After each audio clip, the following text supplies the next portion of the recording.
नमस्कार दोस्तों, A1 नौकरी चैनल के इस ई लर्निंग प्लेटफॉर्म में और टेस्ट तिहार के इस सीरीज में आपका स्वागत है। आपको इस टेस्ट सीरीज के माध्यम से रोज 10 से 15 क्वेश्चन मिलते हैं जो कि आपके आने वाले एग्जाम के लिए हेल्पफुल होंगे, क्योंकि ये जो सीरीज में जो क्वेश्चन रखे गए हैं वो प्रीवियस ईयर में सीजीपीएससी और सीजी व्यापम में आए हुए हैं, जिसका प्रॉपर एक्सप्लेनेशन मैं देता हूं। और इस सीरीज से जो क्वेश्चन है वो आपके आने वाले exam ADI, CGSI, police, forest guard, आबकारी आरक्षक, अमीन, प्रयोगशाला और भी अलग अलग सीजी व्यापम के एग्जाम और सीजीपीएससी के आने वाले एग्जाम के लिए तैयार कराते हैं। तो आइए आज का हमारा क्वेश्चन शुरुआत करते हैं। आज का हमारा 27वें क्रम का सीरीज होगा। इससे पहले 1 से लेके 26 तक हमारे यूट्यूब प्लेलिस्ट में यह वीडियो दे रखा हुआ है, आप लोग जा कर के देख सकते हैं और अपने आप को टेस्ट कर सकते हैं, जिसमें आपको डेफिनेटली एग्जाम के लिए फायदा होगा। आज का हमारा पहला क्वेश्चन और इस सीरीज का 271 नंबर का क्वेश्चन शुरुआत करते हैं। निम्नलिखित में से कौन सी जोड़ी सुमेलित है? आपको बताना है इसमें से सुमेलित कौन सा है। इसके बारे में दिया है छत्तीसगढ़ का मराठा शासक और उनके कार्य के बारे में दिया गया है। तो पहला है हमारा बिंबाजी भोसले छत्तीसगढ़ अधिकार। ये थोड़ा अपूर्ण लग रहा है सेंटेंस, है ना। आगे बढ़ते हैं। वेंकोजी भोसले छत्तीसगढ़ में सूबा। एग्जैक्टली ये करेक्ट है। छत्तीसगढ़ में सूबा शासन वेंकोजी भोसले के द्वारा लाया गया था, क्योंकि वेंकोजी भोसले बिंबाजी के मृत्यु के बाद कुछ समय तक आनंदी उनकी जो पत्नी थी वो शासन करी, फिर चिमना जी थोड़ा समय तक शासन किए, फिर वेंको जी किए थे। और वेंको जी जब शासन किए थे तो वो नागपुर में ही रह करके छत्तीसगढ़ में सूबा के माध्यम से शासन चलाया था, ठीक है। और अलग अलग सूबेदारों की नियुक्ति की थी। उसके बाद देख लीजिए, आंसर तो हमारा मिल गया, ऑप्शन नंबर 20 करेक्ट आंसर दोस्तों। लेकिन उसके अलावा और भी चीजें फैक्ट जान लेते हैं। चिमना जी भोसले जो बहुत कम समय के लिए चिमना जी भोसले को शासन करने के लिए आनंदीबाई जो लाई थी, उसके समय में छत्तीसगढ़ में मंदिर का निर्माण तो नहीं हुआ था, लेकिन एक फैक्ट आता है कि इन्होंने गंधेश्वर महादेव मंदिर का जीर्णोद्धार कराया था। क्या कराया था? जीर्णोद्धार। कौन से मंदिर का? गंधेश्वर महादेव मंदिर का। गंधेश्वर महादेव मंदिर दोस्तों कहाँ है, आप ये बताएंगे? गंधेश्वर महादेव मंदिर जो है वो सिरपुर में महानदी के पास है। ये महासमुंद जिला में अपना, ठीक है। तो आप ध्यान रखें, गंधेश्वर महादेव मंदिर जो है सिरपुर है। इसकी खासियत है गंधेश्वर महादेव मंदिर की, कहा जाता है इसको आप टच करेंगे छूने से ना तो यहाँ से एक सेंट आता है, मतलब गंध आता है। गंध मतलब खूबसूरत वाला गंध, है ना, इसलिए इसका नाम गंधेश्वर महादेव मंदिर रखा गया है। उसके बाद है पुरसाजी भोसले छत्तीसगढ़ का अंग्रेजों को सौंपना। ये इंफॉर्मेशन इनकरेक्ट है, जबकि छत्तीसगढ़ अंग्रेजों को सौंपा किसके द्वारा गया था? अप्पाजी भोसले के द्वारा सौंपा गया था। अप्पाजी भोसले के द्वारा सौंपा गया था। जब 1818 तक इन्होंने शासन किया अप्पाजी भोसले, फिर 1818 से 1830 तक जो अंग्रेजों ने शासन किया सुप्रिटेंडेंट के माध्यम से, उस समय अप्पाजी भोसले अंतिम मराठा शासक थे, ठीक है। इसी प्रकार से ये हमारा ऑप्शन नंबर बी करेक्ट होता है। अप्पाजी भोसले जो अंग्रेजों को शासन सौंपे थे, और पुरसा जी जो किए थे वो स्वतंत्र छत्तीसगढ़ के राज्य की स्थापना किए थे। बाकी मैंने बता दिया, गंधेश्वर महादेव मंदिर का जीर्णोद्धार, बिंबाजी जो छत्तीसगढ़ प्रत्यक्ष मराठा शासन किए थे, और हमारा जो करेक्ट ऑप्शन था वेंकोजी भोसले छत्तीसगढ़ में सूबा शासन किए थे। अगला ऑप्शन देख लेते हैं, 272 क्वेश्चन नंबर। 1857 के विद्रोह के दौरान सोना खान के जमींदार नारायण सिंह के विरुद्ध निम्नलिखित जमींदारों ने अंग्रेजों की सहायता की थी। आपको बताना है कौन सा वो जमींदार है जो सोना खान के वीर नारायण सिंह को जब गिरफ्तार करना था तो अंग्रेजों की सहायता किए थे। और सोना खान के जो जमींदार नारायण सिंह की सहायता नहीं किए थे, बल्कि अंग्रेजों की सहायता किए थे। वो थे भटगांव के जमींदार और वो थे देवरी के जमींदार। भटगांव और देवरी छुई खदान के नहीं थे और केंदा के नहीं थे। तो ऑप्शन 1 और 3 किसमें देख लीजिए, ऑप्शन आपका 1 और 3 सी नंबर में है। ऑप्शन 1 और 3 आपका सी नंबर में है। तो इसी के साथ दोस्तों 272 कंप्लीट होता है। एक्सप्लेनेशन सुन लीजिए। 1857 के विद्रोह के दौरान सोना खान के जमींदार नारायण सिंह के विरुद्ध भटगांव, बिलाईगढ़, देवरी और कटंगी, ये 4 जगह का नाम आपको याद रखना है। भटगांव, बिलाईगढ़, देवरी और कटंगी के जमींदारों की सहायता से ब्रिटिश सेना कैप्टन स्मिथ वीरनारायण सिंह को पराजित किया और करने में सफल रहा। बाद में 10 दिसंबर 1857 को वीरनारायण सिंह को जय स्तंभ चौक रायपुर में फांसी दे दी गई। ठीक है, ध्यान रखेंगे। तो कौन कौन से जमींदार? भटगांव, बिलाईगढ़, देवरी और कटंगी। ठीक है, अगला क्वेश्चन देख लेते हैं। 273, असहयोग आंदोलन के समय छत्तीसगढ़ के निम्नलिखित किस स्थान में वन कानून के विरुद्ध आंदोलन हुआ? आपको बताना, असहयोग आंदोलन मतलब समझ लीजिए 1920 जो भारत में महात्मा गांधी के द्वारा असहयोग आंदोलन चलाया जा रहा था 1920 में, उस समय वन कानून के विरुद्ध आंदोलन हुए थे।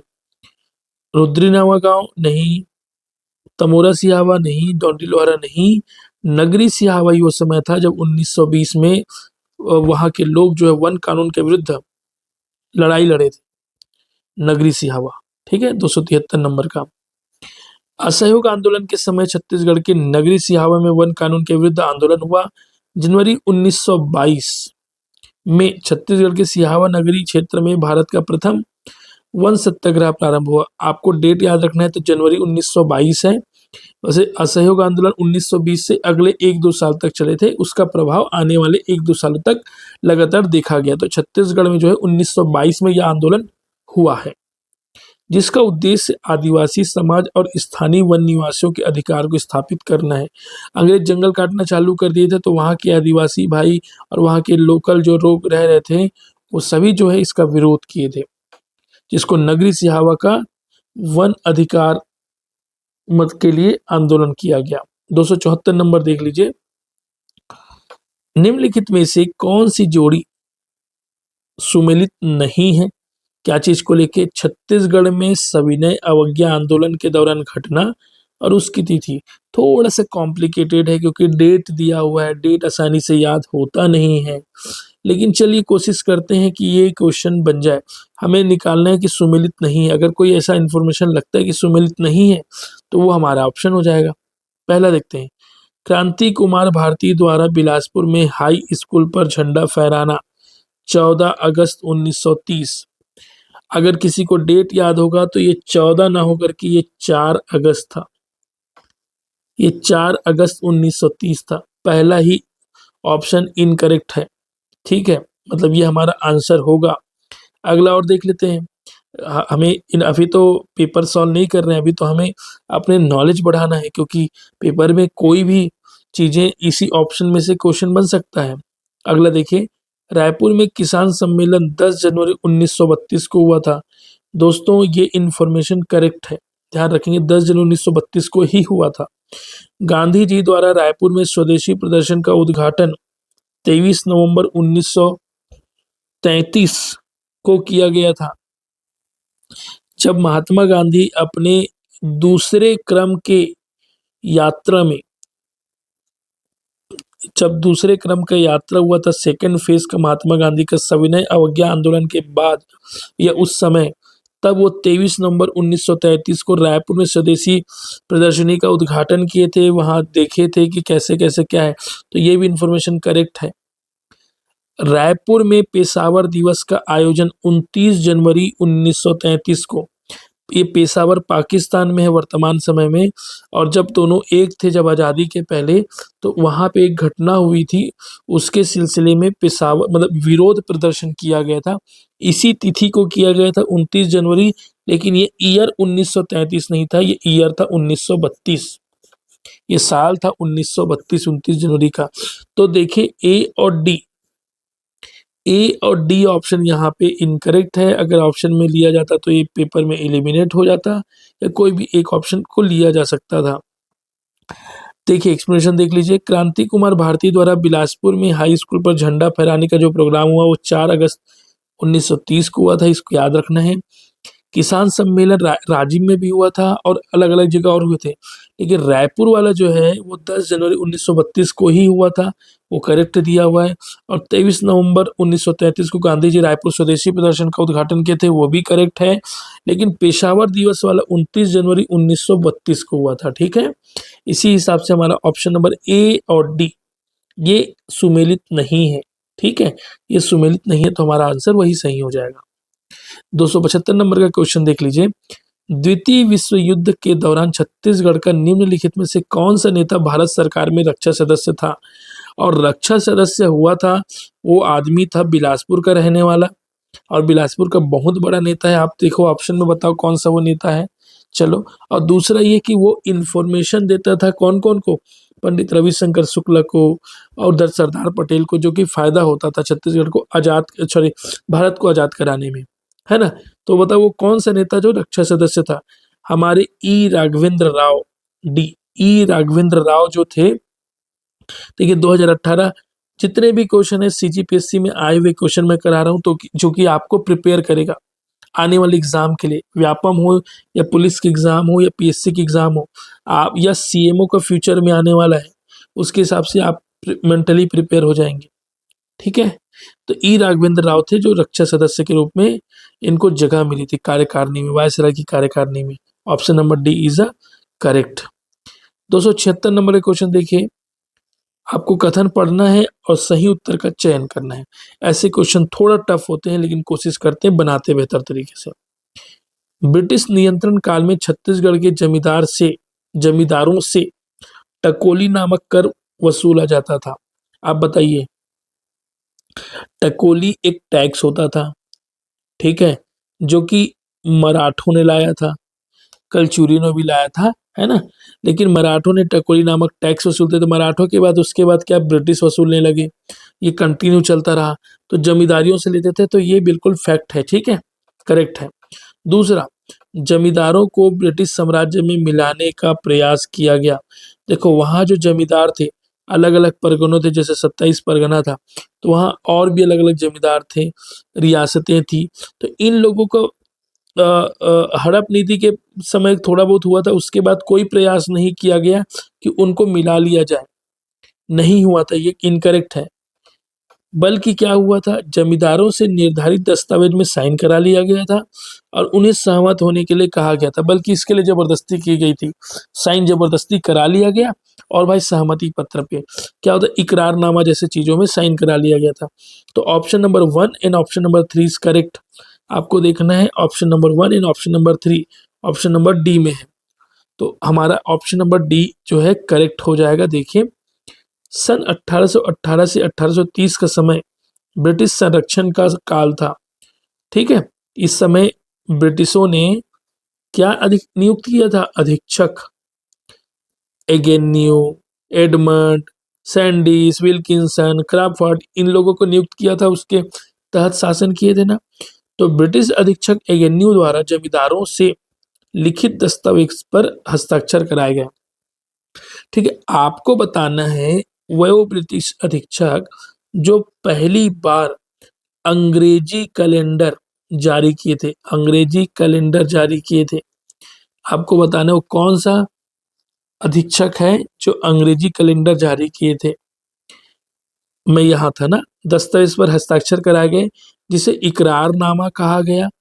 जमींदारों को ब्रिटिश साम्राज्य में मिलाने का प्रयास नहीं किया गया, बार बार समझिए। जमींदारों से टकोली नामक कर वसूला जाता था, ठीक है। तो उस हिसाब से option number 1 correct, option number 2 incorrect, option number 3 is correct. Clear है? ओके, समझ में आ रहा है। चलिए 277 नंबर का क्वेश्चन देखिए। छत्तीसगढ़ में मराठा प्रभुत्व काल में निम्नलिखित में से किस सूबेदार के समय पिंडारी उपद्रव प्रारंभ हुआ था? देखो इससे दो प्रश्न पूछा जाता है, एक है प्रारंभ किसके समय हुआ था, और दूसरा मतलब एकदम ज्यादा पीक में था, मतलब पीक को क्या बोलते हैं, उत्पात मचा रखे थे, उत्पात मचा रखे थे, या पीक में था, हाईएस्ट पीक में था। देखो प्रारंभ भाई केशव गोविंद के समय हुआ था, प्रारंभ केशव गोविंद के समय हुआ था, और बीका जी गोपाल इसके समय उत्पात मचा दिए थे इन लोग। तो आपके में केशव गोविंद ऑप्शन में है क्या? केशव गोविंद ऑप्शन में नहीं है, तो आपको लेना पड़ेगा ऑप्शन बीका जी गोपाल। इसके समय पिंडारी उपद्रव अपने चरम सीमा पे थी, बहुत ज्यादा। मतलब पिंडारी क्या होते थे आपको पता है ना, पढ़े होंगे तो याद है, एक चोर होते थे, चोर, है ना। पिंडारी उपद्रव बोला जाता है, चोर होते थे जो चोरी कर लेते थे। है ना। और ये कौन ये किसका नाम है, ये सभी इस सूबेदारों के नाम है। ये वही सूबेदार हैं जिसको कौन नियुक्त किया था, वेंकोजी वेंकोजी भोसले, जो नागपुर में रह के शासन कर रहे थे और सूबेदार की नियुक्ति करके छत्तीसगढ़ में शासन करते थे, है ना। और प्रथम सूबेदार आपके कौन है बताओ, महिपत राव दिनकर में प्रथम सूबेदार हैं, है ना। उसके बाद विट्ठल राव दिनकर आते हैं, ठीक है। तो ये क्रम है, आपको ध्यान रखना है। चलिए इसी के साथ बताइए अंतिम सूबेदार कौन थे, अंतिम सूबेदार कौन थे। बहुत सारे फैक्ट है यार, है ना। तो आपको बताना है अंतिम सूबेदार कौन थे, कमेंट बॉक्स में लिख के बताओ।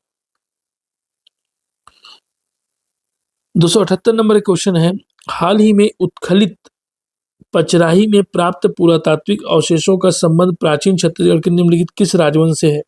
देखिए वो हाल ही में मतलब ये 2018 का क्वेश्चन है, इसलिए उस समय का पूछा जा रहा है। वैसे पचराही में आपको बता देता हूँ, ये जो है वो फनी नागवंश से संबंधित है, जो कि कवर्धा क्षेत्र में है।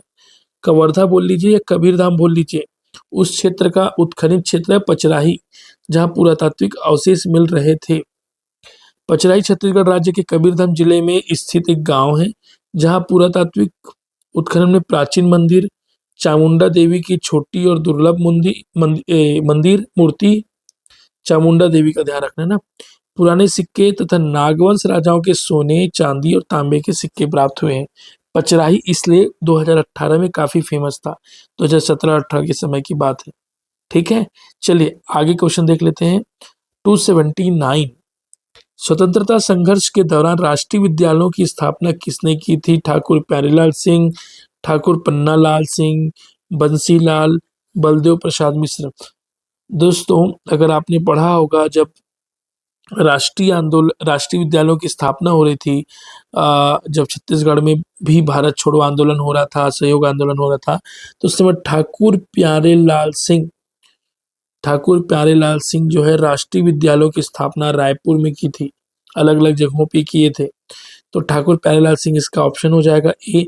बाकी लोगों ने राष्ट्रीय विद्यालय नहीं, अलग अलग और कारणों से मदद की थी। स्वतंत्रता संघर्ष के दौरान राष्ट्रीय विद्यालयों की स्थापना स्वतंत्रता सेनानी ठाकुर प्यारेलाल सिंह ने की थी। ठाकुर प्यारेलाल महात्मा गांधी के अनुयायी थे। ठाकुर प्यारेलाल जो है राजनांदगांव रियासत से उनको बेदखल कर दिया गया था। राजनांदगांव के जो राजा थे वो मजदूरों को भड़काने के लिए उसकी रियासत से बाहर कर दिया गया था। इन्होंने अपने वकालत की त्याग की थी। कहाँ से की थी, राजनांदगांव या दुर्ग, आपको बताना है। राजनांदगांव या दुर्ग, कहाँ से की थी, दुर्ग से की थी वकालत का त्याग, ठीक है। चलिए 280 नंबर का क्वेश्चन है, लास्ट आज का क्वेश्चन होगा। वर्ष 1920 में राजनांदगांव में 37 दिनों तक एक मिल में हड़ताल हुआ था। इसका नेतृत्व किसने किया था, अरे थोड़ी देर पहले तो बताया। इसका नेतृत्व किए थे आपके ठाकुर प्यारेलाल सिंह साहब, ठाकुर साहब किए थे। मूलचंद बागड़ी नहीं, लक्ष्मण राव नहीं, माधवराव सप्रे नहीं, कुछ ये है बिलासपुर के नेता कुंज बिहारी अग्निहोत्री, ये है रायपुर के नेताजी, ठीक है। मूलचंद बागड़ी देख लीजिए कहाँ से, और लक्ष्मण राव उदय गिलकार, ये भी शायद दुर्ग के ही नेता है, इसका मुझे फैक्ट नहीं पता, एक बार देख लेना। लेकिन ये जो 37 दिनों का जितना भी मिल मजदूर आंदोलन होगा, आप ठाकुर प्यारेलाल सिंह को लगाइए। तो ऑप्शन नंबर ई कोई भी सही नहीं है इसमें से। ऑप्शन नंबर ई, 1920 में जो 37 दिनों का आंदोलन हुआ था, नेतृत्व कौन के थे, ठाकुर प्यारेलाल सिंह।